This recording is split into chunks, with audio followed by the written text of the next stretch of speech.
हवाए नफ्स की है हुक्मरानी, लुटेरा कर रहा है पासबानी। बोल न्यूज के मार्केटिंग हेड आकाश राम ताहा लापता, तफ्तीशी इदारे जवाब देने से कासिर। अहले खाना परेशान, बेटे की जुदाई में माँ गम से निढाल। जो बच्चो हिंदू पर आए थे जो पाकिस्तानी, मुझे मेहरबानी करे पंहिंजो आकाश वापस कयो। अमेरिकी सेनेट में कांग्रेसमैन की आकाश राम के अगवा के खिलाफ पुरजोर मुजम्मत। And I, of course, have been concerned about some of the terrible disappearances, some of the abuses of human rights in Pakistan.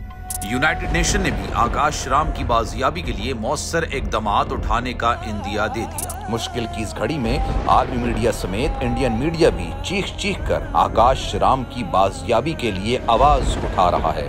आलमी सहाफती तंजीम और इंसानी हुकूक की आलमी तंजीमों की भी आकाश राम के अगवा की मुजम्मत। उफ क्या जुल्म है, बोल इंसाफ का मुंतजिर।